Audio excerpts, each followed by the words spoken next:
Netflix buddies, the Russo brothers, declare that going to a movie theater is, quote, an elitist notion.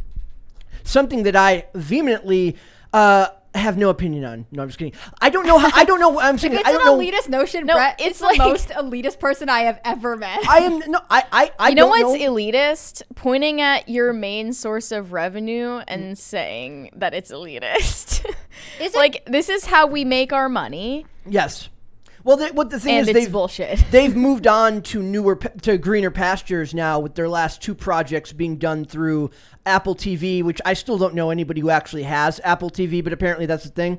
But not just Apple TV, but also now The Gray Man, which is coming out, is a Netflix property, which it's getting like a 1 week theater release for The Gray Man, which is limited theater release. I don't even think there's one Yeah, I was showing. confused because I did see previews for it in theaters. Yes. So we've got that. And I do want to start offhand by saying I do believe that the Russos are actually extremely talented filmmakers. Of the 4 Marvel movies that they did, I would say that Endgame is the worst of them. Infinity War is a decent movie. Civil War is a good comic book movie, and Captain America: The Winter Soldier is an objectively good movie all around. So they know what they're doing, and they've built a very strong production company. They are actually the people who provided the seed funding for the movie Everything Everywhere All at Once. Oh, which I actually saw and liked, and I saw it in theater like a true elitist. Yeah. Yes. So I think that they have a lot to say on this. I just think it's a very confusing message, like you said, coming from the people who, for the last half a decade or decade, have made theaters their main source of revenue. Sure. I mean, I don't think they're necessarily saying that the moviegoers as individuals are elitist. They're saying like the whole concept of it as a form of leisure Because is it's In so contrast expensive. to what? Like, in contrast to streaming? My guess is that Like, they're like like- streaming is about enjoying it from the luxury and comfort Oh, of your own home. And I would say streaming you have to do when you are guaranteed to have solid internet access. If you live in a rural area where, this is true for a lot of West Virginia, internet access and cell phone and 5G and whatever are not guaranteed, you still rely on the video store. I remember talking to someone about this. Is that still a thing? Oh yeah, he's like, I know people that- come down from the mountains and this is like in, far deep in West Virginia. Yep. He's like, people come down from the mountains on, Sunday or twice a week to get their groceries, and then they'll rent films for like a week. I mean, I went to video stores growing up, but it was right at the tail end. Yeah. You can't, it is interesting to me that it would be elitist to go to the movie theater, but it's not elitist to rely only on streaming. One thing that's really interesting, we went up into the Appalachian Mountains last year, and one of the things that I thought was really interesting is that they all have, like, the houses were all kind of run down, but the cars were all really nice because they have to travel so far to get around. So like you said, if the internet is spotty out there and they don't have a way of making money, if the internet's spotty, they don't have a way of getting to a theater on a regular basis, what do you do? I knew there's this one town, it's I think it's technically in Morgan County, West Virginia. It's called Pawpaw, and they have like one payphone. And AT&T, I believe, is the only carrier that provides service out there, and it's not consistent. And there have been a couple times that there have been medical emergencies, and the payphone has been down. And they're like easily a 30-40 minute drive from like the nearest fire station and stuff like that. Like, it is a serious problem. I mean, I do think that, like, for most of the world, going to the movies is a luxury. Yeah. But it is interesting that this sort of suggests to me, and perhaps I'm overinterpreting, that streaming is just like a utility bill, like as if it's just built into everyone's budget when it's really not. Yep.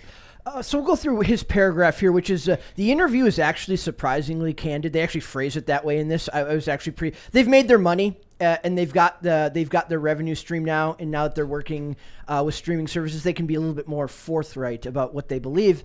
And it says specifically Russo, and this is Joe Russo, not Anthony, because when they say the Russo brothers, that's Joe and Anthony Russo. It says in a wide-ranging and surprisingly candid interview alongside his brother, in which they are also pretty critical of Disney's current Marvel strategy, took a swing at the whole going to the movies concept, which they phrase there, and that's my T-Rex arms for the day. Going Thank you to for the that. movie's How concept. many crisis parties do we need for you to do it the whole time? The whole time. They against the whole going to the movies concept itself, saying, quote, "A thing to remember too is that it's an elitist notion to be able to go to a theater. It's very effing expensive. So this idea that was created, that we hang on to, that the theater is a sacred space, is bullshit. Hence, presumably, why The Gray Man is headed to Netflix after only 1 week limited run in theaters, after which it can live free with the Russo's populist vision of films." I love the terminology, populist vision of films. For everyone who can afford an increasingly expensive Netflix subscription. Plus the internet I to think run your Netflix subscription. If they're changing their business model where they want their movies on streaming platforms instead of it primarily in theaters, of course they're going to frame it as the next big thing. Yeah. And it's partially marketing. And also, I don't know if I necessarily buy that. I do think they're right that somebody in the comments of one of these articles that I read said, well, you know, like, I'm going to a movie, it's like $9 for one ticket and a Netflix subscription is $15. I'm like, that's not even a real argument. When you go to the movie theater, you don't go alone, you go with your family, which means that's 9 times 4. Then you pay $37,000 for popcorn because Disney or these studios take 60% of the revenue from the process of buying movies at the theater. 60% goes to the distributor, and then 40% to the theater, which is why the price is so high to buy candy and popcorn. Well, I can acknowledge that, you know, back in the day when movie theaters were just sort of in the early days, maybe we might call it the heyday, like it was kind of an event to go to the movie theater. You waited for the release. I remember, if you've ever read the book A Tree Grows in Brooklyn, there's like a scene. I missed that one. Really? I missed that one. Why? I'm sorry. There's a scene where and it's set in like early America in New York, in Brooklyn, and the kids all get their report cards. And if you have, it's like your middle school diploma. And if you get your middle school diploma, you can go, and it's set in like, I don't remember, 1910, 1920. Like the movie theater will let you in for free that night as like a celebration of like kids in their community. Like book it with free pan pizza if you read all the books they give you. Yeah. Apparently, since I didn't read, what was it called? Oh, Tree Grows in Brooklyn? I didn't get my book that month, so that's a problem. But that's the thing. Like, there was a different culture that came with movie theaters when they were less accessible. Like, that wasn't just about the expense. Yes, they were expensive, but also, like, you didn't sit at home and watch TV on nights that you didn't go to the movie theater. Yeah, and I think there's also something fundamentally conducive to it being a communal experience. Yes, I agree. And not just sitting alone in the glow of your TV in the middle of the night. Like, it's a family outing. And I mean, that was also something that was the case when like color TVs were first a thing. Like a family would gather around a TV and watch something together as a communal experience. This feels indirectly like a shot at Christopher Nolan, who is very much what you would call an auteur film snob who needs his movies. You know, have you ever seen, there's a great honest trailer for all the Christopher Nolan movies ever made, where they break down all the Christopher Nolan movies ever made. I have never and they seen talk that. about how complicated he makes his movies. They show a thing of him at like a film school, like trying to explain Inception to a bunch of film students, and he's got 4 whiteboards that all spin, and he's trying to, like, if you put that much time into developing these unique concepts, and you're the only director who's given the budget to do such unique ideas, like I said, Everything Everywhere All at Once is very much a unique concept, but doesn't have a gazillion-dollar budget like the Nolan movies get. I understand why he doesn't want those to be seen for the first time on the small screen. Right. So I'm kind of two minds about this. I'm always happy when anyone in Hollywood pretends like they aren't elitist themselves, because it makes me laugh at the idea of them not realize they're very not self-aware. Also, like, it's confusing because moviegoing is not exactly the most highbrow activity in the world, as we know from James Cameron's new Avatar movie, where he's literally telling you to leave in the middle of it. Yep. Yeah, but He I doesn't still think suspect it's- that's because there's no plot, and he Well, needs of you to course. not be able to put all the pieces together. But it's just like, obviously this isn't as much of a Thank culturally highbrow activity as going to the theater and watching like a ballet or something Right. like that. well, and even like That's what I was going to say. It's like, wouldn't the ballet or like the theater, like for expensive Broadway stuff, be more akin And to... it's Even It's that, live. like, I mean, that that's has also- a place too. Like, Yeah. there is always I think that like elitism belongs where it belongs, and it doesn't need to encroach upon everything else. And like, theater is one of those places. I think part of it too is like if they're saying, oh well, it's expensive in movies because you spend $15 on a ticket, but you would spend $10 on a Netflix subscription, but then you pay actually $120 for the Netflix subscription, and so you feel like you have to keep using that content even though Netflix content isn't that interesting to you. Whereas like with movies, you might buy one ticket, maybe if you're taking someone you pay $30. You might spend $120 a year on going to the movies, but you're probably not going every month. I mean, very few people actually do that. So it says the Russo brothers insist they're not anti-theater, just agnostic about delivery. No Christopher Nolan-esque hand-wringing about screen sizes here. This despite Anthony Russo stating explicitly that The Gray Man is big cinema. We made it for a theater, that's how we shot it, and we styled it, and on a technical level, how we supported it. The apparent paradox between these two stances goes unaddressed, which feels like a shot at him, which I like. Well, I do think it's interesting that like if you were to set up something in the movie theater, like I am by no means, I think this is your field here, but the way you like manage the sound, because they're going to be different speakers, and the way you do all kinds of things actually shifts. So if you're like, oh, we don't care about the delivery, but also we did shoot it for a theater. Like, why? Well, it's like it's the other thing. Christopher Nolan does a lot of work with Imax, and Imax is very expensive to do on a technical level. So if you're shooting it in that frame rate and that picture size, not frame rate, that frame size, you know there's something to be said about not wanting it to be kind of downgraded and watched on a tiny little.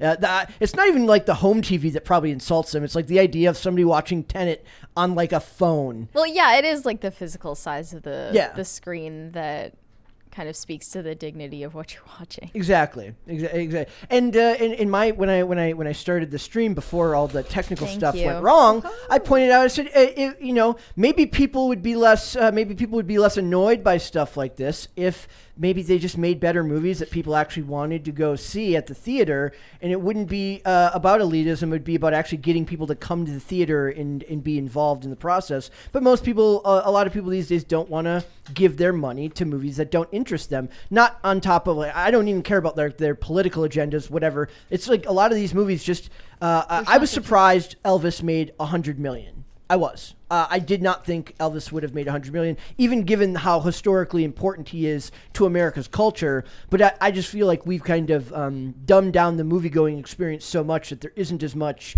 desire for stuff like that. And that actually, as much as I don't really care for stuff like that, meaning what? For like non-blockbuster stuff. Non-Marvel? Yeah. Non-Marvel. Not just Marvel, but Top Gun is another example of that, even though I think that's a fantastic movie. But Top Gun and Elvis are both examples of American nostalgia. Yes. So that's true. But in general, I mean, A Star is Born did well. Most of those we've pointed out did, what do you call them? Like biopics or musicals have done fairly well. Sure. Cats notwithstanding, because that was think about that Freddie Mercury one. That was like a huge deal. Yes, I mean, this is similar to Elvis. Like, people are interested in cultural, especially musical icons that sort of shaped modern pop culture. What's interesting to me about that too is like those are objectively much cheaper to make, so it feels like there would be a lot less of an investment in something like that. I am no longer, especially like having gone through several conversations with you about Marvel and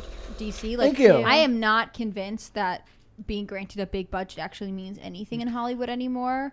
In some ways it's like the studios don't want to have a surplus in their budget and have to cut down next year, so they're like, we'll just give this random Marvel metaverse movie an extra $10 million to blow through. Like, I don't think that they are paying screenwriters or directors with vision extra money. I don't think that's what determining their budget. Nolan gets big budgets because his name brings in viewers. Christopher Nolan, he's allowed to make his kind of esoteric films at that budget because of his name. Was it Scorsese the other week who was like, the theater is different, I'm old school, that's whatever old, else. yeah. Like, but we said the same thing, which is like, people will go see a Scorsese movie knowing the director. Yes. But we don't know I don't know who the director of any of the Marvel, DC. Exactly. I don't even know what they are. But Marvel is then the name that draws people right. in. It's a different kind of cinema. They have for a long time, what they would do is pluck directors out of obscurity, somebody who's done one or two independent films, and put them in a place to do this movie, because it's really Kevin Feige and Marvel that's directing the film, not that person. But I do want to point out here that what's interesting is they point out in this interview, they say, look, working for a Amazon or an Apple is different because to them, entertainment is literally a rounding error on their $cajillion businesses. So they said when they work with Netflix goes, here's your money, go make a movie, very hands off. Making a movie at Marvel or DC, when that's your business, is going to be a lot more studio interference. I was actually going to cover, they have a bunch of stuff that came out today about Zack Snyder's Justice League, his version of the Justice League, a bunch of bots being involved in helping get that made, which I don't really buy a bunch of because they actually raised a bunch of actual money for charity, and bots don't raise money for charity. But the idea here is that his movie got interrupted because the studio kept interfering with what he was trying to make. Netflix, Amazon Prime. Like one of the reasons, I was watching a Critical Drinker video today talking about how is it that A Wrinkle in Time can be so good or can be so bad, Terrible. but The Terminal List and Reacher and all of this stuff in the spy genre can be so good. I think it's literally because that Amazon has a hands-off approach. Like, go make it. And then it gets made by wildly different people to wildly different results. I would say it's sort of not a fair comparison to The Wrinkle in Time, which has had several film adaptations that have all been terrible. And I think part of that is just the fantasy nature of the source material. Yes. I think it's very difficult to portray accurately. I have said it before, but there are some books that as much as you love them and you vividly connect with them, are very difficult to translate into a widespread Okay, let's take movie. Netflix. Stranger Things, which is objectively beloved right now, and Resident Evil, the new Resident Evil series, which is the most hated thing I've seen in a good long time. Well, to be fair, Stranger Things is its own property and not derivative, and I think that's part of the reason why it became so popular. And the idea here is that Netflix... What? A brand new concept? Yes. Yeah. A good idea? Netflix... Someone I know says something like that all the time. Now, they're also running it into the ground, Yes, they are. But Netflix gave them the money and told them to make something. And I would assume that, if you have a good producer and a good filmmaker, that they're going to give you something good. And if you give a bunch of money to people who aren't good at what they're doing, or like you said, or adapting a story that is just fundamentally difficult to do and maybe requires somebody with a defter hand to guide it, then you're not going to get the same results. And I think that's a very interesting... And as we found out, they misuse their money and underpay people and overwork them. The people who are working on things behind the scenes, I mean. Yep. So they also point out the Extraction, which was a hit from Netflix, which is really funny because that's another movie where it's just Chris Hemsworth being kind of like a good-looking assassin guy, but since it's not attached to a previous property, people give it more leeway. Was it a really, really great movie? No, it was a good, serviceable, fine way to spend a couple hours of my life. But just the fact that they're not crapping all over something that already exists, people give it a lot more leeway. So I'm actually really fascinated to see where the term elitism comes into it. I'm not really sure, but I do think it speaks to the... I think it's totally a marketing angle. Yeah, for The Gray Man, which is coming out. Yeah. Which we are going to review. I want to talk. I don't know if we can do reviews live because it's very hard to do that whoever the guest is that day would have had to see it otherwise it's just me and Mary ignore Hannah Claire, she didn't see the movie, and then let's pretend like they're not there. We can't really do that. I'll just ask a million questions all the way through. So we talked about Thor and you didn't see Thor. Yes, but I acknowledged it beforehand. It's I didn't. Plus, what did you think of the trailer for Gray Man? I liked it. It felt the funny thing is about it, if you go back and you watch the trailer to the old to Captain America Civil War and Captain America The Winter Soldier, there's a lot of very similarly done shots of military vehicles and cameras with hard sweeps to the left. I looked at it and I saw elements of the same trailer, which is just speaking to elements of the same filmmaker who has a style that works. So thanks for watching this clip, guys. If you want to see full episodes or follow us on social media, links are in the description below. Bye.